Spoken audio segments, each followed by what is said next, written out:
Perang Banjar atau Perang Banjar Barito adalah sebuah peristiwa sejarah di mana rakyat Kalimantan, khususnya Kesultanan Banjar, berperang melawan para penjajah Belanda. Perang Banjar terjadi di wilayah Kesultanan Banjar, Kalimantan Selatan pada tahun 189 hingga 1905. Penyebab Perang Banjar, kedatangan Belanda yang ikut campur dalam urusan Kesultanan Banjar menimbulkan banyak permasalahan. Kondisi ini kemudian memuncak dengan adanya perlawanan dari Pangeran Antasari dan Pangeran Hidayatullah II dalam Perang Banjar. Kronologi Perang Banjar. Sebagai penerus kerajaan Daha yang sebelumnya bercorak Hindu, pengaruh Islam masuk ke Kesultanan Banjar pada sekitar akhir abad 15 berkat peran dari Kerajaan Demak.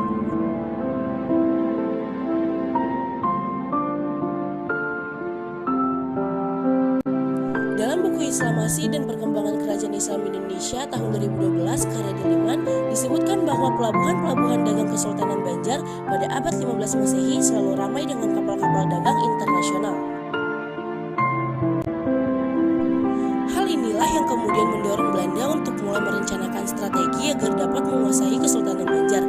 Dilansir dari buku Sejarah Indonesia Modern 1200-2004 tahun 1981 karya MC Rick Flash. Setelah itu, Belanda mulai dengan strategi melakukan campur tangan di beberapa wilayah Kesultanan Banjar dan memadamkan sengketa-sengketa yang ada.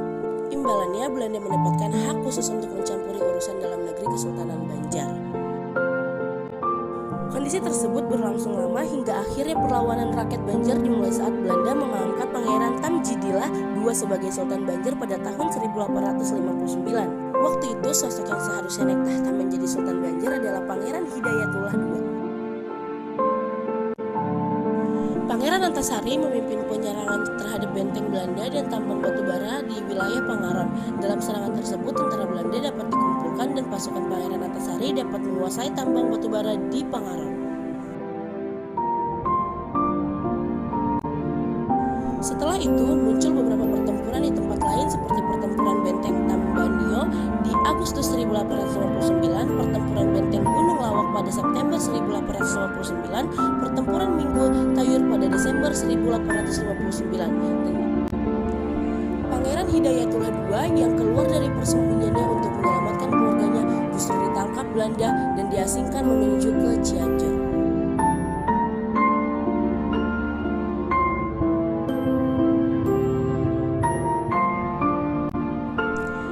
Banjar mulai meredup ketika Pangeran Antasari mulai melemah karena terserang penyakit paru-paru dan cacar. Perjuangannya terus dilakukan hingga Pangeran Antasari wafat pada Oktober 1862.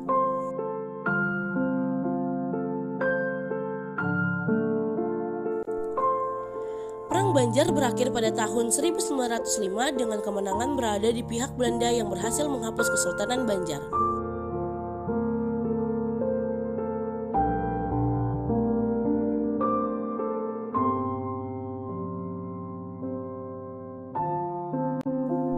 Dampak Perang Banjar. Dampak Perang Banjar adalah terjadi penyambutan gerakan rakyat di bawah pimpinan Pangeran Antasari Dipan, Pangeran Hidayatullah II.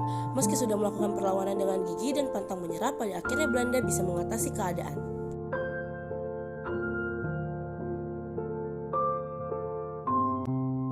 Sekian presentasi dari saya, kurang lebih mohon maaf. Assalamualaikum warahmatullahi wabarakatuh.